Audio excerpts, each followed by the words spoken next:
4 ദിവസത്തെ അവധിക്ക് ശേഷം ആ ബാങ്കിലേക്ക് പ്രവേശിച്ച ജീവനക്കാർ ആ കാഴ്ച കണ്ട് ഞെട്ടിത്തരിച്ചു പോവുകയാണ്.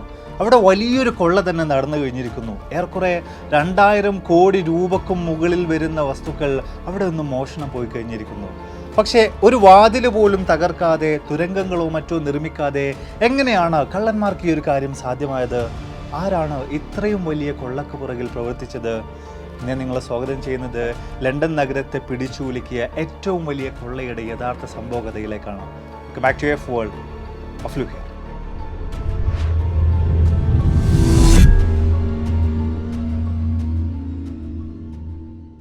ഡയമണ്ട് വ്യാപാരത്തിൽ വലിയ തോതിൽ തന്നെ പേര് കേട്ട UK ഒരു സ്ഥലമാണ് ഹാർട്ടോൺ ഗാർഡൻ. അവിടെ നമുക്ക് ഏറെക്കുറെ 300-ലധികം വരുന്ന ജ്വല്ലറികളും ഡയമണ്ട് വ്യാപാരം നടത്തുന്നതിന് വേണ്ടിയുള്ള വ്യത്യസ്ത തരത്തിലുള്ള സ്ഥാപനങ്ങളും മറ്റൊക്കെ നമുക്ക് കാണാൻ സാധിക്കും. അതായത് ചുരുക്കി പറയുകയാണെങ്കിൽ ലണ്ടനിലെ തന്നെ ഡയമണ്ട് ട്രേഡിങ്ങിൻ്റെ ഒരു ഹബ്ബാണ് ഈ ഒരു ഹാർട്ടോൺ ഗാർഡൻ എന്ന് പോലും നമുക്ക് വിശേഷിപ്പിക്കാൻ സാധിക്കുന്നുണ്ട്. ഇത്തരത്തിലുള്ള ഈ ഒരു പ്രദേശത്തിൽ ആളുകൾ അവരുടെ വിലപിടിപ്പുള്ള വസ്തുക്കളൊക്കെ തന്നെയും സൂക്ഷിക്കാൻ വേണ്ടി ഏറ്റവും കൂടുതൽ ആശ്രയിച്ചിരുന്ന ഒരു സ്ഥാപനമായിരുന്നു ഹാർട്ടോൺ ഗാർഡൻ സേഫ്റ്റി ഡിപ്പോസിറ്റ് കമ്പനി. അതീവ സുരക്ഷിതമായിട്ടുള്ളൊരു സുരക്ഷാ സംവിധാനം തന്നെ ഇവർക്കുണ്ട് എന്നൊരു കാര്യം കൊണ്ട് തന്നെയാണ് വലിയ തോതിൽ ആളുകൾ അവരുടെ വിലപിടിപ്പുള്ള വസ്തുക്കളൊക്കെ തന്നെയും ഈ ഒരു കമ്പനി ഏൽപ്പിച്ചിട്ടുണ്ടായിരുന്നത്. അവരുടെ സുരക്ഷാ സംവിധാനങ്ങളെക്കുറിച്ച് നോക്കുകയാണെങ്കിൽ വ്യത്യസ്ത തരത്തിലുള്ള CCTV ക്യാമറകൾക്കും അപ്പുറത്തേക്ക് വളരെയധികം പവർഫുൾ ആയിട്ടുള്ള അലാം സിസ്റ്റങ്ങളും മറ്റുമൊക്കെ ഇവർക്കുണ്ടായിരുന്നു. അതോടൊപ്പം തന്നെ അണ്ടർഗ്രൗണ്ടിലാണ് ഇവരുടെ വാൾട്ടുകളൊക്കെ തന്നെ സ്ഥിതി ചെയ്യുന്നത്. അതിനും അപ്പുറത്തേക്ക് ഈ വാൾട്ടുകളുടെ എല്ലാം ചുമരുകൾ എന്ന് പറയുന്നത് ഏറെക്കുറെ 1/2 മീറ്ററോളം തിക്നെസ് വരുന്ന, പെട്ടെന്നൊന്നും ആർക്കും തന്നെ തകർക്കാൻ കഴിയാത്ത രീതിയിൽ നിർമ്മിച്ചിട്ടുള്ളതായിരുന്നു. അങ്ങനെ ഇരിക്കെയാണ് 2015 ഏപ്രിൽ മാസത്തിലെ 2-ാം തീയതി എത്തിച്ചേരുന്നത്. പതിവ് പോലെ തന്നെ അന്ന് വ്യാഴാഴ്ച ദിവസം അവിടുത്തെ എല്ലാവിധത്തിലുള്ള പ്രവർത്തനങ്ങൾക്കും ശേഷം പൂർണ്ണമായിട്ടും ആ കമ്പനി അടച്ചുപൂട്ടി ആളുകൾ ചാവിയും മറ്റുമൊക്കെ ആയിട്ട് അവരുടെ വീടുകളിലേക്ക് തിരിച്ചു പോകുന്നുണ്ട്. പിറ്റേ ദിവസം ഏപ്രിൽ 3-ാം തീയതി ഗുഡ് ഫ്രൈഡേ ആണ്. അതുപോലെ തന്നെ അത് കഴിഞ്ഞ് വരുന്ന ശനിയാഴ്ചയും ഞായറാഴ്ചയും ബാങ്ക് അവധിയാണ്. അത് കഴിഞ്ഞ് വരുന്ന തിങ്കളാഴ്ച ഈസ്റ്റർ ആയിട്ട് അവധിയാണ്. അതും കഴിഞ്ഞ് പിറ്റേ ദിവസം ചൊവ്വാഴ്ച അഥവാ ഏപ്രിൽ 7-ാം തീയതിയാണ് ഈ സ്ഥാപനം വീണ്ടും തുറക്കുന്നതും ജീവനക്കാരൊക്കെ തന്നെയും എത്തിച്ചേരുന്നതൊക്കെ. ഈ ഒരു അവസരത്തിലാണ് പൂർണ്ണമായിട്ടും തങ്ങളുടെ സ്ഥാപനം കൊള്ളയടിക്കപ്പെട്ടിരിക്കുന്നു എന്നൊരു കാര്യം, എന്നൊരു ഞെട്ടിക്കുന്ന സത്യം അവർ തിരിച്ചറിയുന്നത്. അണ്ടർഗ്രൗണ്ടിലുള്ള വോൾട്ടിൻ്റെ ഭാഗത്തേക്ക് ജീവനക്കാർ നേരെ ഓടിയെത്തുന്ന അവസരത്തിൽ അവർക്ക് കാണാൻ സാധിക്കുന്നത് 1/2 മീറ്ററോളം തിക്നെസ് ഉള്ള, മറ്റാർക്കും തകർക്കാൻ കഴിയില്ല എന്നവർ വിശ്വസിച്ചിരുന്ന ആ വോൾട്ടിൻ്റെ ചുമർ ആരോ എന്തോ മെഷീൻ ഉപയോഗിച്ചുകൊണ്ട് പൂർണ്ണമായിട്ടും തുറന്നു മാറ്റിയിട്ടുള്ളതാണ്. അതിനകത്തുകൂടെ ഉള്ളിൽ തകർക്കപ്പെട്ട നിലയിൽ കിടക്കുന്ന സേഫ്റ്റി ബോക്സുകളെയും ജീവനക്കാർക്ക് കാണാൻ സാധിക്കുമായിരുന്നു. എത്രയും പെട്ടെന്ന് തന്നെ അവർ പോലീസുകാരെ വിവരം അറിയിക്കുന്നുണ്ട്, ഫോറൻസിക് ഉദ്യോഗസ്ഥരെ വിവരം അറിയിക്കുന്നുണ്ട്. അവരൊക്കെ തന്നെയും ഈ സ്ഥാപനത്തിലേക്ക് എത്തിച്ചേരുകയും വിശദമായ നിലയിലുള്ള പരിശോധനകൾ, അന്വേഷണങ്ങൾ അപ്പോൾ തന്നെ ആരംഭിക്കുകയും ചെയ്യുന്നുണ്ട്. ഏറെക്കുറെ 999 സേഫ്റ്റി ബോക്സുകളാണ് ഈ ഒരു സ്ഥാപനത്തിൽ ഉണ്ടായിരുന്നത്. എന്നാൽ അതിൽ നിന്നും 73 സേഫ്റ്റി ബോക്സുകളിലുള്ള വിലപിടിപ്പുള്ള വസ്തുക്കളാണ് മോഷണം പോയിട്ടുള്ളത്. ആദ്യഘട്ടങ്ങളിലൊക്കെ ഏറെക്കുറെ 200 മില്യൺ പൗണ്ടിനടുത്ത് വില വരുന്ന വസ്തുക്കൾ നഷ്ടമായിട്ടുണ്ട് എന്ന തോതിലുള്ള വാർത്തകളൊക്കെ പ്രചരിച്ചിട്ടുണ്ടായിരുന്നു. അതായത് ഏറെക്കുറെ 2000 കോടി രൂപയുടെ വസ്തുക്കളാണ് ഈ ഒരു സ്ഥാപനത്തിൽ നിന്ന് മോഷണം പോയിട്ടുള്ളത് എന്ന തോതിലാണ് ആദ്യഘട്ടങ്ങളിൽ വാർത്തകൾ പ്രചരിച്ചിരുന്നത്. എന്നാൽ കൃത്യമായിട്ടുള്ള ഓഡിറ്റിങ്ങിനും മറ്റൊക്കെ ശേഷം ഏറെക്കുറെ 14 മില്യൺ പൗണ്ട് വില വരുന്ന വസ്തുക്കളാണ് ഈ ഒരു സ്ഥാപനത്തിൽ നിന്ന് മോഷണം പോയിട്ടുള്ളത് എന്ന കാര്യങ്ങൾ കൃത്യമായിട്ട് തന്നെ അവർക്ക് കണ്ടെത്താൻ സാധിച്ചു. ഈ 14 മില്യൺ പൗണ്ട് എന്നൊക്കെ പറയുന്നതും വലിയൊരു തുകയാണ്. ഇന്ത്യൻ റുപ്പീസിലേക്ക് കൺവേർട്ട് ചെയ്ത് നോക്കുമ്പോൾ 145 കോടി രൂപക്ക് മുകളിലായിട്ട് ഇത് വരുന്നുണ്ട്. എന്തൊക്കെ തന്നെ ആയാലും ഈ ഒരു അവസരങ്ങളിൽ ഫോറൻസിക് വിഭാഗത്തിൻ്റെ നേതൃത്വത്തിൽ ശക്തമായ നിലയിലുള്ള പരിശോധനകൾ ആ ഒരു വോൾട്ടിൻ്റെ സമീപ ഭാഗങ്ങളിലൊക്കെ ആയിട്ട് നടന്നുകൊണ്ടിരിക്കുന്നുണ്ടായിരുന്നു. ഈ മോഷ്ടാക്കളുടെ ഫിംഗർ പ്രിൻ്റ് കണ്ടെത്താൻ വേണ്ടി, അവരുമായി ബന്ധപ്പെട്ട എന്തെങ്കിലും തരത്തിലുള്ള തെളിവുകൾ കണ്ടെത്താൻ വേണ്ടി ഗണ്യമായ നിലയിൽ തന്നെ അവർ പരിശോധനകൾ നടത്തിക്കൊണ്ടേയിരുന്നു. പക്ഷേ എത്രയൊക്കെ അവർ പരിശോധനകൾ നടത്തിയിട്ട് പോലും ഈ മോഷ്ടാക്കളുടേതായ യാതൊരു വിധത്തിലുള്ള വിവരങ്ങളും ഫോറൻസിക് ടീമിന് അവിടെ നിന്ന് കണ്ടെത്താൻ സാധിക്കാതെ വരികയാണ്. അതായത് മോഷ്ടാക്കളുടെ ഫിംഗർ പ്രിൻ്റോ അവർ എത്ര ആളുകൾ ഉണ്ടായിരുന്നു എന്ന് തെളിയിക്കുന്ന തരത്തിലുള്ള കാര്യങ്ങളോ ഒന്നും തന്നെ ഫോറൻസിക് വിഭാഗത്തിന് അവിടെ നിന്നും കണ്ടെത്താൻ സാധിച്ചില്ല. മാത്രമല്ല ഇതുപോലെ തന്നെ പോലീസുകാരെ കുഴപ്പിച്ച മറ്റൊരു പ്രധാനമായിട്ടുള്ള പ്രശ്നം, എങ്ങനെ ഈ മോഷ്ടാക്കൾ ഈ സ്ഥാപനത്തിനകത്തേക്ക് കയറി എന്ന ചോദ്യമായിരുന്നു. യാതൊരു വിധത്തിലും വാതിലുകളോ ജനലുകളോ ഒന്നും തന്നെ തകർത്തിട്ടില്ല, വലിയ തോതിലുള്ള തുരങ്കങ്ങളോ മറ്റും നിർമ്മിച്ചിട്ടില്ല. അങ്ങനെ അങ്ങനെയാണെങ്കിൽ പിന്നെ എങ്ങനെ മോഷ്ടാക്കൾ ഈ സ്ഥാപനത്തിനകത്തേക്ക് കയറി ഇവിടെ നിന്നും ഇത്രയധികം വിലപിടിപ്പുള്ള വസ്തുക്കളുമായിട്ട് ഇവരെങ്ങനെ പുറത്തു കടന്നു? പോലീസുകാരെ ആദ്യഘട്ടം മുതൽക്കേ തന്നെ കുഴപ്പിച്ച വലിയ ചോദ്യങ്ങൾ ഒന്നായിരുന്നു ഇത്. എന്തൊക്കെ തന്നെയായാലും ശക്തമായ നിലയിലുള്ള അലാം സിസ്റ്റവും മറ്റുമൊക്കെ ഈ ഒരു സ്ഥാപനത്തിലുണ്ടായിരുന്നു. പക്ഷേ ഒന്നും തന്നെ ഈ മോഷണത്തിനിടയ്ക്ക് പ്രവർത്തിച്ചില്ല എന്ന് പറയുന്നത് വലിയൊരു അത്ഭുതം തന്നെയായിരുന്നു. ആ കാര്യങ്ങളെക്കുറിച്ച് പരിശോധിച്ച് നോക്കിയപ്പോൾ കൃത്യമായിട്ട് ഇത്തരത്തിലുള്ള അലാം സിസ്റ്റത്തെക്കുറിച്ച് ബോധവാനായിട്ടുള്ള ഒരു വ്യക്തി ആ അലാം സംവിധാനം പൂർണ്ണമായിട്ടും ഡിസ്കണക്ട് ചെയ്തിട്ടുള്ളതാണ് എന്നൊരു കാര്യത്തെക്കുറിച്ച് പോലീസുകാർക്ക് അവിടെ നിന്ന് കണ്ടെത്താൻ സാധിച്ചു. മാത്രമല്ല ഈ ഒരു സ്ഥാപനത്തിനകത്തുള്ള CCTV ഫൂട്ടേജുകൾ പരിശോധിക്കാൻ വേണ്ടി ചെന്ന അവസരത്തിൽ സ്ഥാപനത്തിനകത്തുള്ള മുഴുവൻ CCTV ഫൂട്ടേജുകളും നഷ്ടമായിട്ടുണ്ട്. ഹാർഡ് ഡിസ്ക് ഉൾപ്പെടെ മോഷ്ടാക്കൾ അടിച്ചുകൊണ്ട് പോയിട്ടുണ്ട് എന്നൊരു കാര്യത്തെക്കുറിച്ച് പോലീസുകാർക്ക് മനസ്സിലാക്കാൻ സാധിക്കുകയാണ്. അതായത് അക്ഷരാർത്ഥത്തിൽ പറയുകയാണെങ്കിൽ മോഷ്ടാക്കളെക്കുറിച്ച് യാതൊരുവിധ എത്തും പിടിയും കിട്ടാത്തൊരവസ്ഥയിലേക്ക് പോലീസുകാർ അതിനോടകം തന്നെ എത്തിച്ചേരുകയായിരുന്നു. എങ്കിലും എത്രയും പെട്ടെന്ന് തന്നെ പ്രതികളെ പിടികൂടാൻ വേണ്ടി എല്ലാ നിലക്കുള്ള സംവിധാനങ്ങളും ഉപയോഗിച്ചുകൊണ്ടുള്ള അന്വേഷണങ്ങൾ പോലീസുകാർ മുന്നോട്ടേക്ക് കൊണ്ടുപോയിക്കൊണ്ടിരുന്നു. ആദ്യം തന്നെ അവർ ചെയ്തൊരു കാര്യം ഈ സ്ഥാപനത്തിൻ്റെ പുറത്തുള്ള CCTV ക്യാമറകളിൽ നിന്നൊക്കെ തന്നെയും ഫൂട്ടേജുകൾ എടുക്കുക എന്ന് പറയുന്നൊരു കാര്യമായിരുന്നു. എന്തോ ഭാഗ്യം കൊണ്ട് ഈ ഹാർഡ് ഡിസ്ക് അല്ലെങ്കിൽ പുറത്തുള്ള CCTV ഫൂട്ടേജുകൾ അടങ്ങിയിട്ടുള്ള ഹാർഡ് ഡിസ്ക് മറ്റൊന്നും മോഷ്ടാക്കൾ കൊണ്ടുപോയിട്ടുണ്ടായിരുന്നില്ല. അവ കൃത്യമായ നിലയിൽ തന്നെ പോലീസുകാർ പരിശോധിച്ച് തുടങ്ങിയാണ്. ആ ഒരു അവസരത്തിൽ ഏപ്രിൽ 2-ാം തീയതി ഈ ഒരു സ്ഥാപനം ക്ലോസ് ചെയ്ത് എല്ലാവരും പോയി കഴിഞ്ഞ് രാത്രിയാകുന്ന അവസരത്തിൽ രണ്ടാളുകൾ ഏതാനും വേസ്റ്റ് ബിന്നുകളുമായിട്ട് ഈ സ്ഥാപനത്തിനടുത്തേക്ക് നടന്നു വരുന്നതായിട്ട് ആ CCTV ഫൂട്ടേജുകളിൽ പോലീസുകാർക്ക് കാണാൻ സാധിക്കുകയാണ്. കാഴ്ചയിൽ വലിയ തോതിൽ പ്രായം തോന്നിക്കുന്ന മെയിൻ്റനൻസ് വർക്കേഴ്സിൻ്റെ പോലുള്ള വസ്ത്രങ്ങളൊക്കെ ധരിച്ചിട്ടുള്ള ആ രണ്ടാളുകളെ കണ്ടപ്പോൾ പോലീസുകാർക്ക് ആദ്യഘട്ടത്തിൽ അങ്ങനെ കാര്യമായ സംശയങ്ങളൊന്നും തോന്നിയില്ല. അവരെ നോക്കുന്ന അവസരത്തിൽ അല്ലെങ്കിൽ അവരുടെ പ്രവൃത്തികളൊക്കെ കാണുന്ന അവസരത്തിൽ തന്നെ മനസ്സിലാക്കാം അവർക്ക് ഏറെക്കുറെ 60-70 വയസ്സ് പ്രായം തോന്നിക്കുന്നുണ്ട് എന്ന്. എന്തൊക്കെ തന്നെയായാലും ഈ രണ്ടാളുകളും ആ വേസ്റ്റ് ബിന്നുകളുമായിട്ട് നേരെ ചെന്ന് നിന്നത് ഈ ഒരു സ്ഥാപനത്തിൻ്റെ ഫയർ എക്സിറ്റ് ഡോറിന് മുൻഭാഗത്തായിരുന്നു. ഏതാനും സമയം പതിയെ കടന്നു പോകുന്നുണ്ട്. തൊട്ടപ്പുറത്ത് നിന്ന് മറ്റൊരു വൃദ്ധനും ഇതുപോലെ പതിയെ നടന്നു വരുന്നു. ഈ സ്ഥാപനത്തിൻ്റെ മെയിൻ ഡോറിന് മുന്നിലേക്ക് അയാൾ എത്തിച്ചേരുന്നുണ്ട്. കയ്യിൽ നിന്നും എന്തോ ഒരു വസ്തു എടുത്തുകൊണ്ട് അയാൾ ആ മെയിൻ ഡോർ മലർക്കെ തുറക്കുകയും ആ സ്ഥാപനത്തിനകത്തേക്ക് കയറുകയും ചെയ്യുന്നുണ്ട്. ഈ ഒരു കാഴ്ച കാണുമ്പോൾ പോലീസുകാർ അത്ഭുതപ്പെട്ടു പോവുകയാണ്. കാരണം അത്രയധികം സുരക്ഷാ സംവിധാനങ്ങളുള്ളൊരു സ്ഥാപനത്തിലേക്കാണ് വളരെ കൂളായിട്ട് ആ വൃദ്ധനായിട്ടുള്ള വ്യക്തി കയറിപ്പോയിട്ടുള്ളത്. ഏതാനും സമയം പിന്നെയും കടന്നു പോകുമ്പോൾ ആ സ്ഥാപനത്തിൻ്റെ ഫയർ എക്സിറ്റ് ഡോറ് കൂടെ അകത്തു നിന്നും കയറിപ്പോയിട്ടുള്ള ആ വൃദ്ധൻ തുറന്നു നൽകുന്നുണ്ട്. പുറത്ത് കാത്തു നിൽക്കുന്ന ആ 2 വൃദ്ധന്മാരും ഈ ഒരു സ്ഥാപനത്തിനകത്തേക്ക് കയറുന്നുണ്ട്. പിന്നെയും ഏതാനും മിനിറ്റുകൾക്ക് ശേഷം മറ്റ് 2 ആളുകൾ കൂടെ ഈ ഒരു വഴിയിലൂടെ ഈ ഒരു ഫയർ എക്സിറ്റിലൂടെ ഈ സ്ഥാപനത്തിനകത്തേക്ക് കയറി പോവുകയാണ്. സാധാരണ മോഷണങ്ങളിൽ നിന്നും പൂർണ്ണമായിട്ടും വ്യത്യസ്തമായൊരു മോഷണം. അതും 5 വൃദ്ധന്മാരാണ് ഈ ഒരു സ്ഥാപനത്തിനകത്തേക്ക് കയറി പോയിട്ടുള്ളത്.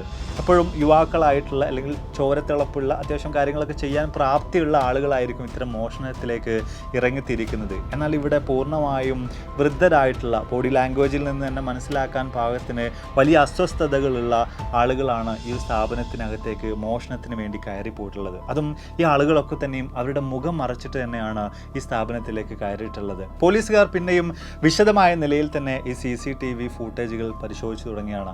ആ ഒരു അവസരത്തിൽ കുറച്ചുകൂടെ സമയം പിന്നിടുമ്പോൾ വ്യാഴാഴ്ച രാത്രിയിൽ ഒരു സുരക്ഷാ ഉദ്യോഗസ്ഥൻ, ഒരു സെക്യൂരിറ്റി ജീവനക്കാരൻ ഈ സ്ഥാപനത്തിന് മുന്നിൽ വന്നു നിന്ന് വിശദമായൊരു പരിശോധന നടത്തി തിരിച്ചു പോകുന്നതായിട്ട് പോലീസുകാർക്ക് കാണാൻ സാധിക്കുകയാണ്. ആ വ്യക്തിയെക്കുറിച്ച് നോക്കുകയാണെങ്കിൽ ഈ സ്ഥാപനത്തിൻ്റെ സെക്യൂരിറ്റി ക്യാമറകളുടെ അതുപോലെ തന്നെ അലാം സിസ്റ്റത്തിൻ്റെ ഒക്കെ തന്നെയും നിയന്ത്രണം ഉണ്ടായിരുന്ന അതൊക്കെ തന്നെ മെയിൻറ്റെയിൻ ചെയ്തിരുന്ന സെക്യൂരിറ്റി കമ്പനിയിലെ ജീവനക്കാരനായിരുന്നു അയാൾ. രാത്രിയിൽ എന്തൊക്കെയോ തരത്തിലുള്ള അലാം സൗണ്ടുകളൊക്കെ കേട്ടതിൻ്റെ അടിസ്ഥാനത്തിൽ തന്നെയാണ് അയാൾ ഈ ഒരു സ്ഥാപനത്തിന് മുന്നിലേക്ക് എത്തിച്ചേർന്നിട്ടുണ്ടായിരുന്നത്. പക്ഷേ സ്ഥാപനത്തിന് യാതൊരു വിധത്തിലുള്ള കേടുപാടുകളും സംഭവിച്ചിട്ടില്ല. യാതൊരു വിധത്തിലുള്ള വാതിലുകൾക്കോ ജനലുകൾക്കോ ഒന്നും തന്നെ യാതൊരു വിധത്തിലുള്ള തകർച്ചകളും വന്നിട്ടില്ല എന്ന കാര്യങ്ങളൊക്കെ ഉറപ്പാക്കിയതോട് കൂടിയിട്ട് ഒരു പക്ഷേ ഒരു ഫാൾസ് അലാം ആയിരിക്കാം താൻ കേട്ടത് എന്ന് കരുതിയതിനാലാണ് ആ സെക്യൂരിറ്റി ജീവനക്കാരൻ അവിടെ നിന്നും പോയിട്ടുണ്ടായിരുന്നത്. പക്ഷേ ഈ ഒരു അവസരങ്ങളിലെല്ലാം തന്നെ ആ 5 വൃദ്ധന്മാരും ആ സ്ഥാപനത്തിനകത്ത് തന്നെ ഉണ്ടായിരുന്നു. അവിടെ അവർ മോഷണം നടത്തിക്കൊണ്ടേയിരിക്കുകയായിരുന്നു. സമയം പിന്നെയും ഒരുപാട് കടന്നു പോവുകയാണ്. അകത്തേക്ക് കയറിപ്പോയ വൃദ്ധന്മാർ ഓരോരുത്തരായി വരിയായി ആ സ്ഥാപനത്തിൻ്റെ ഫയർ എക്സിറ്റിലൂടെ പുറത്തേക്ക് തന്നെ ഇറങ്ങി വരികയാണ്.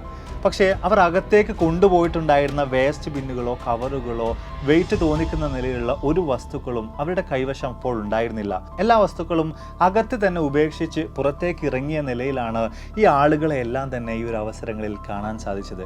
ഏതാനും സമയം അവരവിടെ കാത്തു നിൽക്കുന്നുണ്ട്. ഉടനെ തന്നെ മറ്റൊരു വൃദ്ധനായിട്ടുള്ള വ്യക്തി ഒരു വാനുമായിട്ട് അങ്ങോട്ടേക്ക് എത്തിച്ചേരുന്നുണ്ട്. ഈ 5 ആളുകളും വാനിൽ കയറുന്നു. എല്ലാവരും ഒരുപോലെ തന്നെ അവിടെ നിന്ന് പോകുന്നു. പോലീസുകാർ പിന്നെയും വലിയ തോതിലുള്ള ആശയക്കുഴപ്പങ്ങളിലേക്ക് എത്തിച്ചേരുകയാണ്. അകത്ത് നിന്നും പുറത്തേക്ക് ഇറങ്ങി വന്ന അവസരത്തിൽ ഇവരുടെ കയ്യിലൊന്നും തന്നെ യാതൊരു വിധത്തിലുള്ള വസ്തുക്കളും ഉണ്ടായിരുന്നില്ല. അങ്ങനെയാണെങ്കിൽ പിന്നെ ഇത്രയധികം വിലപിടിപ്പുള്ള വസ്തുക്കൾ എങ്ങനെയാണ് ഈ ഒരു സ്ഥാപനത്തിൽ നിന്നും മോഷണം പോയത്? പോലീസുകാർ പിന്നെയും വ്യത്യസ്ത ഭാഗങ്ങളിലായിട്ട് സ്ഥാപിച്ചിട്ടുള്ള CCTV ക്യാമറകളിൽ നിന്നുള്ള ഫൂട്ടേജുകൾ വിശദമായിട്ടുള്ള പരിശോധനകൾക്ക് വിധേയമാക്കുകയാണ്. പോലീസുകാർ ആദ്യം കരുതിയത് ഒരു പക്ഷേ മോഷണമൊക്കെ പകുതിയാക്കി വെച്ചതിന് ശേഷം എന്തെങ്കിലും അത്യാവശ്യങ്ങൾ വന്നത് കാരണമായിട്ട് ഈ വൃദ്ധന്മാരായിട്ടുള്ള ആളുകൾ പുറത്തേക്ക് ഇറങ്ങിയതായിരിക്കാം. അവർ തീർച്ചയായിട്ടും തിരിച്ചു വന്നിട്ട് വസ്തുക്കളൊക്കെ തന്നെയും കളക്ട് ചെയ്തിട്ട് പോകുമെന്ന നിലയിലുള്ള കാര്യങ്ങളായിരുന്നു. അതിനു വേണ്ടിയിട്ട് അവർ കാത്തിരിപ്പ് തുടരുകയാണ്. ആ CCTV ഫൂട്ടേജുകളൊക്കെ തന്നെ വിശദമായിട്ട് അവർ പരിശോധിച്ചു തുടങ്ങുകയാണ്. അങ്ങനെ വ്യാഴാഴ്ച ദിവസം പൂർണ്ണമായിട്ടും കടന്നു പോകുന്നുണ്ട്, വെള്ളിയാഴ്ചയും അതുപോലെ കടന്നു പോകുന്നുണ്ട്, ശനിയാഴ്ച പകലും അതുപോലെ തന്നെ പൂർണ്ണമായിട്ടും കടന്നു പോവുകയാണ്. ഈ സമയങ്ങളിലൊന്നും തന്നെ വൃദ്ധന്മാർ ആ ബാങ്കിലേക്ക് അല്ലെങ്കിൽ ആ സ്ഥാപനത്തിലേക്ക് തിരിച്ചു വരികയോ വസ്തുക്കൾ എടുത്തുകൊണ്ട് പോവുകയോ ഒന്നും തന്നെ ചെയ്തിട്ടില്ലായിരുന്നു. ഏറ്റവും ഒടുവിൽ ശനിയാഴ്ച രാത്രിയാകുമ്പോൾ പിന്നെയും ആ സ്ഥാപനത്തിന് മുന്നിലേക്ക് ഒരു വെളുത്ത വാൻ വന്ന് നിൽക്കുന്നുണ്ട്. അതിൽ നിന്നും 3 ആളുകൾ പുറത്തേക്ക് ഇറങ്ങുന്നുണ്ട്. ആ 3 ആളുകളിൽ ഒരുവൻ സ്ഥാപനത്തിന്റെ മുന്നിലേക്ക് ചെല്ലുകയും മെയിൻ ഡോർ തുറന്നുകൊണ്ട് അകത്തേക്ക് കയറുകയും അകത്ത് നിന്നും ഫയർ എക്സിറ്റിന്റെ വാതിലുകൾ തുറന്ന് ബാക്കി 2 പേരെയും അകത്തേക്ക് കൂട്ടിക്കൊണ്ടുപോവുകയും ചെയ്യുന്നുണ്ട്. പോലീസുകാർ പിന്നീട് എന്താണ് സംഭവിച്ചതെന്ന ആകാംക്ഷയോടുകൂടി തന്നെ ആ ഫൂട്ടേജുകൾ പരിധി നോക്കുകയാണ്. ഏതാനും സമയങ്ങൾ പിന്നിടുമ്പോൾ അകത്തേക്ക് കയറി പോയിട്ടുണ്ടായിരുന്ന 3 ആളുകളും അവർ ആദ്യം അകത്തേക്ക് എടുത്തുകൊണ്ട് പോയ വേസ്റ്റ് ബിന്നുകളും കവറുകളും ഒക്കെ ആയിട്ട് പുറത്തേക്ക് ഇറങ്ങി വരികയാണ്. ഈ ഒരു അവസരത്തിൽ ആ വേസ്റ്റ് ബിന്നുകളും കവറുകളും ഒക്കെ തന്നെയും നിറഞ്ഞ അവസ്ഥയിലായിരുന്നു. അതായത് അകത്ത് നിന്നുമുള്ള മോഷ്ടിച്ച വസ്തുക്കളെല്ലാം എടുത്തുകൊണ്ടാണ് ഈ ഒരു അവസരത്തിൽ വൃദ്ധന്മാരായിട്ടുള്ള കള്ളന്മാർ ആ സ്ഥാപനത്തിൽ നിന്നും പുറത്തേക്ക് ഇറങ്ങി വന്നിട്ടുണ്ടായിരുന്നത്. ഇവിടെയും പിന്നെയും വ്യത്യസ്ത തരത്തിലുള്ള ചോദ്യങ്ങൾ പോലീസുകാരുടെ മനസ്സിലേക്ക് കടന്നു വരുന്നുണ്ട്. എന്തുകൊണ്ടായിരിക്കാം ആദ്യ തവണ എല്ലാവരും ഒരുമിച്ച് വന്നുകൊണ്ട് ആവശ്യമുള്ള വസ്തുക്കളൊക്കെ തന്നെയും എടുത്ത് അവർ തിരിച്ചു പോകാതിരുന്നത്? 2ാം തവണ വരാൻ തക്ക നിലയിലുള്ള എന്ത് കാരണങ്ങളാണ് അവിടെ ഉണ്ടായിട്ടുള്ളത്? ഈ ഒരു കാര്യങ്ങൾ ആ സ്ഥാപനത്തിൻ്റെ ഉദ്യോഗസ്ഥരുമായിട്ട് അവിടുത്തെ മാനേജറുമായിട്ടൊക്കെ സംസാരിച്ച അവസരത്തിൽ പോലീസുകാർക്ക് മനസ്സിലാക്കാൻ സാധിച്ചത് ഈ ഒരു വാൾട്ടിൻ്റെ ഏറെക്കുറെ 1/2 മീറ്ററോളം തിക്നെസ്സുള്ള വലിയ ചുമർ തകർത്ത് അകത്തേക്ക് കയറാൻ ഈ കള്ളന്മാർ നോക്കിയ അവസരത്തിൽ അവർക്കതിന് സാധിക്കുകയുണ്ടായില്ല. അതിൻ്റെ പ്രധാനമായിട്ടുള്ള കാരണം വലിയ തോതിൽ തന്നെ ഇവർ ഈ ചുമര് തുരന്നുവെങ്കിൽ പോലും ആ ചുമരിനോട് ചേർന്നുകൊണ്ട് ഈ സ്ഥാപനത്തിൻ്റെ ഒട്ടനവധി സേഫ്റ്റി ബോക്സുകൾ ഉണ്ടായിരുന്നു. അത് പൂർണ്ണമായിട്ടും ശക്തമായ നിലയിൽ ഈ ചുമരിനോട് ചേർത്തുകൊണ്ട് വെൽഡ് ചെയ്തുകൊണ്ട് അതുപോലെ സ്ക്രൂ ഒക്കെ ചെയ്ത അവസ്ഥയിലായിരുന്നു ഉണ്ടായിരുന്നത്. അതിനാലൊക്കെ തന്നെ ഈ സേഫ്റ്റി ബോക്സുകളും മാറ്റിക്കഴിഞ്ഞാൽ മാത്രമേ കള്ളന്മാർക്ക് ഈ ഒരു വാൾട്ടിനകത്തേക്ക് കയറാൻ സാധിക്കുമായിരുന്നുള്ളൂ. ഒരുപാട് സമയം നിരന്തരമായിട്ട് ശ്രമിച്ചിട്ടും ഈ ഒരു കാര്യം സാധിക്കാതെ വന്നതോടുകൂടിയിട്ടാണ് ഈ സേഫ്റ്റി ബോക്സുകളെ അവിടെ നിന്നും തള്ളി മാറ്റാൻ കഴിയാതെ വന്നതോടുകൂടിയിട്ടാണ് കള്ളന്മാർ തങ്ങളുടെ ശ്രമം ഉപേക്ഷിച്ചുകൊണ്ട് തിരിച്ചു പോയിട്ടുണ്ടായിരുന്നത്. എന്നാൽ പിന്നീട് ഈ സേഫ്റ്റി ബോക്സുകൾ അവിടെ നിന്നും മാറ്റാൻ ആവശ്യമായിട്ടുള്ള മറ്റെന്തോ വസ്തുക്കളും കൊണ്ടാണ് 2ാം തവണ 3 ആളുകൾ ബാങ്കിലേക്ക് അല്ലെങ്കിൽ സ്ഥാപനത്തിലേക്ക് തിരിച്ചു വന്നിട്ടുണ്ടായിരുന്നത്, മോഷണമൊക്കെ തന്നെ നടത്തിയിട്ടുണ്ടായിരുന്നത്. സോ വളരെ കൃത്യമായ നിലയിൽ തന്നെ എങ്ങനെയാണ് ഈ ഒരു സ്ഥാപനത്തിന് അകത്ത് മോഷണം നടന്നിട്ടുള്ളത്, ഒരുപാടധികം കോടികൾ വിലമതിക്കുന്ന വസ്തുക്കൾ നഷ്ടമായിട്ടുള്ളത് എന്ന കാര്യങ്ങളെക്കുറിച്ചൊക്കെ തന്നെയും വളരെ കൃത്യമായിട്ട് ചുരുങ്ങിയ സമയങ്ങൾക്കുള്ളിൽ തന്നെ പോലീസുകാർക്ക് അവിടെ കണ്ടെത്താൻ സാധിക്കുകയുണ്ടായി. പക്ഷേ പിന്നെയും ഉയർന്നു വരുന്ന ഏറ്റവും വലിയൊരു ചോദ്യം എന്ന് പറയുന്നത് ആരാണ് ഇത്തരത്തിലുള്ള ഈ ഒരു മോഷണത്തിന് പുറകിൽ എന്ന് പറയുന്ന കാര്യമാണ്. പോലീസുകാർ മോഷ്ടാക്കളെ കണ്ടെത്താൻ വേണ്ടി പിന്നീട് അങ്ങോട്ട് ശക്തമായ നിലയിലുള്ള അന്വേഷണങ്ങൾ ആരംഭിക്കുകയാണ്. ആദ്യഘട്ടത്തിൽ ഇവരെ ഡ്രോപ്പ് ചെയ്തിട്ടുണ്ടായിരുന്ന ആ വെളുത്ത വാനിൻ്റെ നമ്പറും മറ്റുമൊക്കെ കേന്ദ്രീകരിച്ച് ഇവർ അന്വേഷണങ്ങൾ നടത്തുകയാണ്. പക്ഷേ അതിൽ നിന്നും കൃത്യമായിട്ട് മോഷ്ടാക്കളിലേക്ക് എത്തിച്ചേരാൻ പോലീസുകാർക്ക് സാധിക്കാതെ വരികയാണ്. അവിടെയും പോലീസുകാർ ഏറെക്കുറെ ഒരു ഡെഡ് എൻഡിലേക്ക് തന്നെയാണ് എത്തിച്ചേർന്നിട്ടുണ്ടായിരുന്നത്. പക്ഷേ ഈ ഒരു സ്ഥാപനത്തിൻ്റെ പുറത്ത് സ്ഥാപിച്ചിട്ടുണ്ടായിരുന്ന വ്യത്യസ്ത തരത്തിലുള്ള CCTV ക്യാമറകൾ പിന്നെയും നിരന്തരമായിട്ട് പോലീസുകാർ പരതിക്കൊണ്ടേയിരുന്നു. ആ ഒരു അവസരത്തിലാണ് അവർക്ക് ആ കാഴ്ച കാണാൻ സാധിച്ചത്. ഈ ഒരു വെളുത്ത വാൻ ഈ ഒരു സ്ഥാപനത്തിന് മുന്നിൽ വന്ന് നിൽക്കുന്നതിന് മുൻപേ ആയിട്ട് വ്യാഴാഴ്ചയാണെങ്കിലും അതുപോലെ തന്നെ ശനിയാഴ്ച രാത്രിയിലാണെങ്കിലും ഒരു ബെൻസ് കാറ് ഈ സ്ഥാപനത്തിന് ചുറ്റും 4-5 തവണ റോന്ത് ചുറ്റിയിട്ടുണ്ടായിരുന്നു. ഈ സ്ഥാപനത്തെ വലയം ചെയ്തിട്ടുണ്ടായിരുന്നു, അല്ലെങ്കിൽ അതിലൂടെ കടന്നു പോയിട്ടുണ്ടായിരുന്നു. അതോടുകൂടിയിട്ട് തന്നെ പോലീസുകാർ ഉറപ്പിക്കുകയാണ് ഈ മോഷ്ടാക്കളുമായിട്ട് എന്തൊക്കെയോ തരത്തിലുള്ള ബന്ധമുള്ള ഒരു വ്യക്തി തന്നെയായിരിക്കണം ആ ഒരു ബെൻസ് കാറിനകത്ത് ഉള്ളത് എന്നൊരു കാര്യം. അങ്ങനെ ആ ബെൻസിൻ്റെ നമ്പറും മറ്റുമൊക്കെ കേന്ദ്രീകരിച്ചുകൊണ്ട് പോലീസുകാർ വിശദമായിട്ടുള്ള അന്വേഷണങ്ങൾ ആരംഭിക്കുകയാണ്. ആ അന്വേഷണങ്ങൾ ചെന്ന് നിന്നത് ജോൺ കൊളിൻസ് എന്ന പേരുള്ള 75 വയസ്സ് പ്രായമുള്ള ഒരു വൃദ്ധനിലേക്കായിരുന്നു. പക്ഷേ അയാളാണ് ഈ ഒരു ക്രൈം ചെയ്തത് അല്ലെങ്കിൽ ഇത്തരം ഒരു മോഷണം നടത്തിയത് എന്ന് തെളിയിക്കുന്ന നിലയിലുള്ള യാതൊരു വിധത്തിലുള്ള തെളിവുകളും പോലീസുകാരുടെ പക്കലുണ്ടായിരുന്നില്ല. എന്തു തന്നെ ആയാലും പോലീസുകാർ പിന്നെയും നിരന്തരമായിട്ട് അയാളെ നിരീക്ഷിച്ച് വരാൻ ആരംഭിക്കുകയാണ്, അയാളുടെ പ്രവൃത്തികൾ നിരീക്ഷിക്കാൻ ആരംഭിക്കുകയാണ്, അയാൾക്ക് വരുന്ന ഫോൺ കോളുകളൊക്കെ തന്നെയും ടാപ്പ് ചെയ്ത് കേൾക്കാൻ ആരംഭിക്കുകയാണ്. ഈ കാര്യങ്ങളിൽ നിന്നെല്ലാം തന്നെ വളരെ കൃത്യമായിട്ട് ഹാർട്ടോൺ ഗാർഡൻ സേഫ്റ്റി ഡിപ്പോസിറ്റ് കമ്പനിയിൽ മോഷണം നടത്തിയിട്ടുള്ളത് ജോൺ കൊളിൻസ് എന്ന 75 വയസ്സ് പ്രായമുള്ള വൃദ്ധനും അയാളുടെ സുഹൃത്തുക്കളും ചേർന്നാണ് എന്നൊരു കാര്യത്തെക്കുറിച്ച് പോലീസുകാർക്ക് കൃത്യമായ നിലയിൽ തന്നെ കണ്ടെത്താൻ സാധിക്കുകയാണ്, മനസ്സിലാക്കാൻ സാധിക്കുകയാണ്. അതിനടിസ്ഥാനത്തിൽ ഈ ഒരു സ്ഥാപനത്തിലെ മോഷണം നടത്തിയിട്ടുള്ള 6 ആളുകളെയും പോലീസുകാർ പിടികൂടുകയാണ്. ആ കൂട്ടത്തിലുണ്ടായിരുന്ന ഒന്നാമത്തെ വ്യക്തി ബ്രയാൻ റീഡർ എന്ന 76 വയസ്സ് പ്രായമുള്ള ആളാണ് ഈ ഒരു മോഷണത്തിൻ്റെ എല്ലാം മാസ്റ്റർ ബ്രെയിൻ ആയിട്ടുണ്ടായിരുന്നത്. രണ്ടാമതായിട്ട് ആ ഗ്രൂപ്പിൽ ഉണ്ടായിരുന്നത് ടെറി പെർക്കിൻസ് എന്ന 66 വയസ്സ് പ്രായമുള്ള വ്യക്തിയാണ്. മൂന്നാമതായിട്ട് ജോൺ കൊളിൻസ് ആണ്. നാലാമതായിട്ട് ഡാനി ജോൺസ് എന്ന 60 വയസ്സ് പ്രായമുള്ള മറ്റൊരു വ്യക്തിയുണ്ട്. അതുപോലെ തന്നെ അഞ്ചാമതായിട്ട് കാൾ വുഡ് എന്ന 62 വയസ്സ് പ്രായമുള്ള വ്യക്തിയും ആറാമതായിട്ട് ബേസിൽ എന്ന് പറയുന്ന മറ്റൊരു വ്യക്തിയുമുണ്ട്. ഈ 6 വൃദ്ധന്മാരും ചേർന്നുകൊണ്ടാണ് ഇത്തരത്തിൽ ലണ്ടൻ നഗരത്തെ പൂർണ്ണമായും പിടിച്ചുകുലുക്കിയ നിലയിലുള്ള ഒരു മോഷണം നടത്തിയിട്ടുണ്ടായിരുന്നത്. എന്തിനു വേണ്ടിയാണ് ഇവർ ഈ ഒരു മോഷണം നടത്തിയെന്ന കാര്യം ചോദിക്കുന്ന അവസരത്തിൽ അവർക്ക് പറയാനുള്ളത്, അവസാനത്തെ ഒരു മോഷണം എന്ന നിലയിൽ തങ്ങളുടെ ഇനിയുള്ള ജീവിതകാലത്തേക്ക് ആവശ്യമായിട്ടുള്ള സമ്പത്ത് കണ്ടെത്തുക എന്നൊരു അടിസ്ഥാനത്തിൽ തന്നെയാണ് ഇത്തരം ഒരു മോഷണത്തിലേക്ക് അവർ ഇറങ്ങിയിട്ടുണ്ടായിരുന്നത്. അതോടുകൂടെ തന്നെ അവർ പറഞ്ഞ മറ്റൊരു കാര്യം, വരും തലമുറയിലുള്ള അല്ലെങ്കിൽ തങ്ങളുടെ പിൻതലമുറയിലുള്ള ആളുകൾക്കൊക്കെ തന്നെയും, അതായത് മോഷ്ടാക്കൾക്കൊക്കെ തന്നെയും തങ്ങളൊരു ഇൻസ്പിറേഷനായിട്ട് മാറണമെന്നൊരു ഉദ്ദേശം കൂടെ ഈ ഒരു മോഷണത്തിന് പുറകിൽ അവർക്കുണ്ടായിരുന്നു എന്ന് പറഞ്ഞ കാര്യമാണ്. ഈ 6 ആളുകളുടെ കാര്യം എടുത്ത് പരിശോധിച്ച് നോക്കുമ്പോൾ മുൻപും പലതവണ പലതരത്തിലുള്ള മോഷണങ്ങളൊക്കെ തന്നെയും നടത്തിയിട്ടുള്ള വ്യക്തികൾ തന്നെയാണ് ഇവരെല്ലാം. അതോടൊപ്പം തന്നെ പലതവണയായിട്ട് ഇവരൊക്കെ തന്നെ പിടിക്കപ്പെടുകയും ചെയ്തിട്ടുണ്ട്. ഇനി അടുത്തതായിട്ട് ഉയർന്നു വരുന്ന ഏറ്റവും വലിയ ചോദ്യം, എങ്ങനെയാണ് മറ്റാരും അറിയാതെ ഇവർ ഈ ഒരു ബാഗിനകത്ത് വളരെ നിഷ്പ്രയാസം കയറിക്കൊണ്ട്, അതും അത്രയധികം സുരക്ഷാ സംവിധാനമുള്ള ഈ ഒരു സ്ഥാപനത്തിനകത്ത് കയറിക്കൊണ്ട് ഒരുപാടധികം കോടികൾ വിലമതിക്കുന്ന വസ്തുക്കൾ മോഷ്ടിച്ച് കടന്നു കളഞ്ഞത്? ആ ഒരു കാര്യത്തെക്കുറിച്ച് വിശദമായിട്ട് നോക്കുമ്പോൾ ഏറെക്കുറെ 3 വർഷം സമയമെടുത്തുകൊണ്ട് വളരെ കൃത്യമായിട്ടുള്ള പ്ലാനിങ്ങുകളുടെ അടിസ്ഥാനത്തിലാണ് ഇവർ ഇത്തരം ഒരു ഓപ്പറേഷൻ അവിടെ നടത്തിയിട്ടുണ്ടായിരുന്നത്. ആ കാര്യത്തിൽ തന്നെ പരിശോധിക്കുകയാണെങ്കിൽ ആ വെളുത്ത വാൻ ഓടിച്ചിട്ടുണ്ടായിരുന്നത് ജോൺ കൊളിൻസ് എന്ന വ്യക്തിയാണ്. അയാൾ തന്നെയാണ് ഈ ഒരു സ്ഥാപനത്തിന് പുറത്ത് നിന്നുകൊണ്ട് പുറത്ത് നടക്കുന്ന കാര്യങ്ങളെക്കുറിച്ചൊക്കെ തന്നെയും അകത്ത് കയറി പോയിട്ടുള്ള ബാക്കി 5 ആളുകൾക്കും ആവശ്യമായിട്ടുള്ള നിർദ്ദേശങ്ങളൊക്കെ തന്നെയും നൽകിയിട്ടുണ്ടായിരുന്നത്. എന്തൊക്കെ തന്നെയായാലും ഇവിടെയും പരിശോധിച്ച് നോക്കുകയാണെങ്കിൽ ഏറെക്കുറെ 1/2 മീറ്ററോളം തിക്നെസ് ഉള്ള ഈ ഒരു സ്ഥാപനത്തിൻ്റെ വോൾട്ടിൻ്റെ ചുമരിനെ തകർക്കാൻ വേണ്ടിയിട്ടുള്ള ടെക്നിക്കുകളൊക്കെ തന്നെയും യൂട്യൂബ് വീഡിയോകളും മറ്റൊക്കെ കണ്ടിട്ടാണ് ഈ വൃദ്ധന്മാർ പഠിച്ചെടുത്തിട്ടുണ്ടായിരുന്നത്. അതോടൊപ്പം തന്നെ മറ്റു പല പുസ്തകങ്ങളും വായിച്ചിട്ട് ഫോറൻസിക് ഉദ്യോഗസ്ഥരെ എങ്ങനെ കബളിപ്പിക്കാം, യാതൊരു വിധത്തിലുള്ള തെളിവുകളും അവശേഷിപ്പിക്കാതെ എങ്ങനെ ഈ സംഭവ സ്ഥലത്ത് നിന്നും കടന്നു കളയാമെന്ന കാര്യത്തെക്കുറിച്ച് ഇവർ കൃത്യമായി മനസ്സിലാക്കിയിട്ടുണ്ടായിരുന്നു. അതിനപ്പുറത്തേക്ക് ഈ ഒരു സ്ഥാപനത്തിലേക്ക് പല തവണയായിട്ട് ബ്രയാനും സംഘവും ഒക്കെ കയറി ചെല്ലുകയും അതിനകത്തുള്ള ഓരോരോ കാര്യങ്ങളെക്കുറിച്ച് കൃത്യമായിട്ട് മനസ്സിലാക്കുകയും അതോടൊപ്പം തന്നെ ഈ സ്ഥാപനത്തിൻ്റെ മെയിൻ കീ കയ്യിലുള്ള സുരക്ഷാ ഉദ്യോഗസ്ഥനുമായിട്ട് അടുത്തിടപഴകുകയും അയാളിൽ നിന്ന് സ്ഥാപനത്തിൻ്റെ ചാവി പതിയെ അടിച്ചു മാറ്റിയിട്ട് അതിൻ്റെ കോപ്പിയൊക്കെ ഉണ്ടാക്കിയിട്ട് ഒരു കീ, ഈ സ്ഥാപനം തുറക്കാൻ ആവശ്യമായിട്ടുള്ള ഒരു ഡ്യൂപ്ലിക്കേറ്റ് കീ കൂടെ ഇവർ ഉണ്ടാക്കി തങ്ങളുടെ കയ്യിൽ വെച്ചിട്ടുണ്ടായിരുന്നു. അങ്ങനെ ഏപ്രിൽ 2-ാം തീയതി 2015 രാത്രിയിൽ ആ ഒരു കീ ഉപയോഗിച്ചുകൊണ്ട് തന്നെയാണ് വളരെ നിഷ്പ്രയാസം ഇവർ ഈ ഒരു ബാങ്കിനകത്തേക്ക് കയറിപ്പോയിട്ടുണ്ടായിരുന്നത്.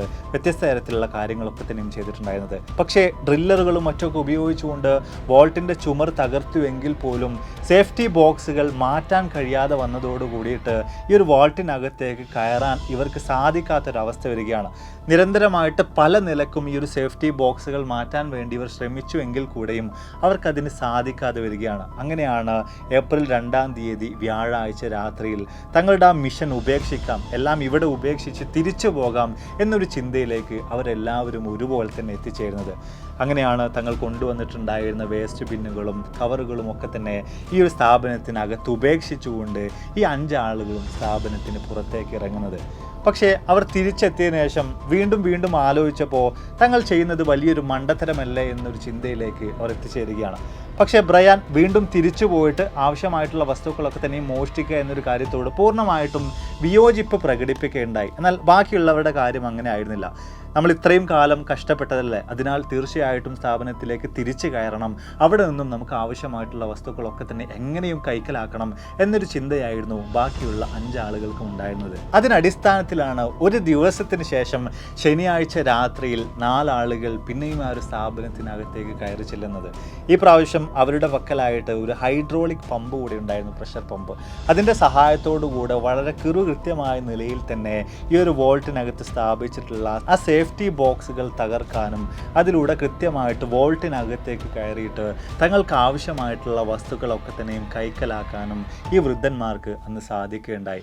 എന്തൊക്കെ തന്നെയായാലും അവർ ഉദ്ദേശിച്ച് അതേ രീതിയിൽ തന്നെ വളരെ കൃത്യമായിട്ട് യാതൊരു വിധത്തിലുള്ള തെളിവുകളും അവശേഷിപ്പിക്കാതെ തന്നെ അത്തരമൊരു ഓപ്പറേഷൻ, അത്തരമൊരു മോഷണം നടത്താൻ വേണ്ടി അന്നേ ദിവസം അവർക്ക് സാധിക്കുകയാണ്. ഈ സംഭവങ്ങളെല്ലാം നടന്നു കഴിഞ്ഞ് പിറ്റേന്ന് ശനിയാഴ്ച, ഞായറാഴ്ച, തിങ്കളാഴ്ചയും കഴിഞ്ഞ് ചൊവ്വാഴ്ചയാണ് പുറം ലോകം ഇത്തരം ഒരു മോഷണത്തെക്കുറിച്ച് അറിയുന്നത്.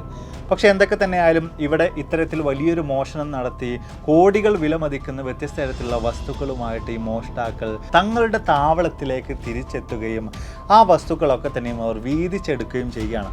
പക്ഷേ ഇപ്രാവശ്യം എല്ലാത്തിൻ്റെയും മാസ്റ്റർ ബ്രെയിൻ ആയിട്ടുണ്ടായിരുന്ന ബ്രയാൻ എന്ന വ്യക്തിക്ക് കുറച്ച് മാത്രമേ അവർ വീതം നൽകിയുള്ളൂ. അതിൻ്റെ പ്രധാനമായിട്ടുള്ള കാരണം ഏറ്റവും അവസാനത്തെ ഓപ്പറേഷനിൽ ബ്രയാൻ അവരുടെ കൂടെ ഇറങ്ങിയില്ല, ഇതിൽ നിന്നും അവരെ പിന്തിരിപ്പിക്കാൻ വേണ്ടി ശ്രമിച്ചു എന്നൊക്കെ പറയുന്ന കാര്യങ്ങളായിരുന്നു. പക്ഷേ ബ്രയാൻ ഒരിക്കലും ഇത് അക്സെപ്റ്റ് ചെയ്യാൻ സാധിക്കുന്ന കാര്യമായിരുന്നില്ല. കാരണം അവർക്കൊരു 3 വർഷമായിട്ട് നിരന്തരമായിട്ട് ഇത്തരം ഒരു കാര്യത്തിന് വേണ്ടി പണിയെടുത്തുകൊണ്ടിരിക്കുന്നത് എല്ലാത്തിൻ്റെയും മാസ്റ്റർ ബ്രെയിനായിട്ട് പ്രവർത്തിച്ചത് ബ്രയാനായിരുന്നു. അതിനാലൊക്കെ തന്നെ പിന്നീടുള്ള ദിവസങ്ങളിലും തനിക്ക് തൻ്റെ വിഹിതം കൃത്യമായിട്ട് കിട്ടണം, തൻ്റെ ഷെയർ കൂടുതലായിട്ട് കിട്ടണം എന്ന് പറഞ്ഞുകൊണ്ട് നിരന്തരമായിട്ട് ബ്രയാൻ ജോൺ കൊളിൻസിനെ ഫോണിൽ വിളിച്ചുകൊണ്ടേയിരുന്നു. ഈ ഒരു അവസരത്തിലാണ് കൃത്യമായിട്ട് പോലീസുകാർ ജോൺ കൊളിൻസിനെ ട്രാക്ക് ചെയ്യാൻ ആരംഭിച്ചത്. അയാളുടെ ഫോൺ കോളുകളിൽ നിന്നും ഇത്തരത്തിലുള്ള വിവരങ്ങളൊക്കെ തന്നെയും മനസ്സിലാക്കിയെടുത്തത്. അങ്ങനെയാണ് ഏറ്റവും ഒടുവിൽ വളരെ കൃത്യമായിട്ട് യാതൊരു വിധത്തിലുള്ള പഴുതുകളും അവശേഷിപ്പിക്കാതെ മോഷണം നടത്തിയ ഈ 6 പ്രതികളിലേക്കും പോലീസുകാർക്ക് എത്തിച്ചേരാൻ സാധിച്ചത്.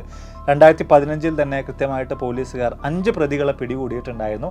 എന്നാൽ കൂട്ടത്തിലുള്ള ബേസിൽ എന്ന് പറയുന്ന വ്യക്തിയെ പോലീസുകാർക്ക് അപ്പോൾ പിടികൂടാൻ സാധിച്ചില്ല. പിന്നീട് ഏറെക്കുറെ 3 വർഷങ്ങൾക്ക് ശേഷം 2018 ബേസിലിനെ പോലീസുകാർ പിടികൂടുന്നത്. അപ്പോൾ എന്തായാലും നമ്മൾ വീഡിയോ സ്റ്റോറിൻ്റെ ആണ്. വീഡിയോ തീർച്ചയായും നിങ്ങൾക്ക് ഇഷ്ടമായി കാണുമെന്ന് വിചാരിക്കുന്നു. അന്ന് ഏറെക്കുറെ 14 മില്യൺ പൗണ്ട് വില മതിക്കുന്ന വസ്തുക്കളാണ് ഈ സ്ഥാപനത്തിൽ നിന്നും അവർ മോഷ്ടിച്ചു കൊണ്ടുപോയിട്ടുണ്ടായിരുന്നത്. പക്ഷേ വെറും 4 മില്യൺ പൗണ്ട് വില മതിക്കുന്ന വസ്തുക്കൾ മാത്രമേ പോലീസുകാർക്ക് ഇവരിൽ നിന്നും കണ്ടെടുക്കാൻ സാധിച്ചുള്ളൂ. ബാക്കിയൊന്നും തന്നെ പോലീസുകാർക്ക് കൃത്യമായിട്ട് ട്രാക്ക് ചെയ്യാനോ കണ്ടെത്താനോ പിടികൂടാനോ ഒന്നും തന്നെ സാധ്യമായിട്ടില്ല. വീഡിയോയെക്കുറിച്ചുള്ള നിങ്ങളുടെ അഭിപ്രായങ്ങൾ തീർച്ചയായിട്ടും താഴ്ന്ന് രേഖപ്പെടുത്തുക. സാധാരണഗതിയിൽ നമ്മൾ എല്ലാ വിധത്തിലുള്ള റോബറി സ്റ്റോറീസൊക്കെ തന്നെയും കേൾക്കുമ്പോൾ അവിടെയൊക്കെ തന്നെയും യുവാക്കളായിരിക്കും, അല്ലെങ്കിൽ ഏറെക്കുറെ 10, 30, 40 വയസ്സ് പ്രായമുള്ള ആരോഗ്യമുള്ള വ്യക്തികളായിരിക്കും അവിടെയൊക്കെ തന്നെ മോഷണങ്ങൾ നടത്തുന്നത്. പക്ഷേ ഇവിടേക്ക് നമ്മൾ നോക്കുമ്പോൾ ഭാവി തലമുറക്ക് കൂടെ ഇൻസ്പിറേഷൻ ആകണമെന്ന് കരുതിക്കൊണ്ട് 70, 75 വയസ്സ് പ്രായമുള്ള ഡയബറ്റിക്സ് ബാധിച്ച ഹാർട്ട് അറ്റാക്ക് സംഭവിച്ചിട്ടുള്ള വ്യക്തികൾ തന്നെയാണ് ഇത്തരം ഒരു മോഷണത്തിലേക്ക് ഇറങ്ങി തിരിച്ചിട്ടുണ്ടായിരുന്നത്. ഈ ആളുകൾ ചെയ്ത, ഈ മോഷ്ടാക്കൾ ചെയ്തതിൽ ഏത് കാര്യമാണ് നിങ്ങൾക്ക് ഏറ്റവും വലിയ മണ്ടത്തരമായിട്ട് അവരെ പിടികൂടാൻ പോലും കാരണമായി എന്ന് നിലയ്ക്ക് തോന്നുന്നത്? ആ കാര്യത്തെക്കുറിച്ച് തീർച്ചയായും താഴ്ന്ന് രേഖപ്പെടുത്തുക. അപ്പോൾ ഇതിൽ നല്ല ഒരുപാടധികം വീഡിയോസുകളുമായി കണ്ടുവിട്ടാവുന്ന പ്രതീക്ഷയോടെ ബൈ.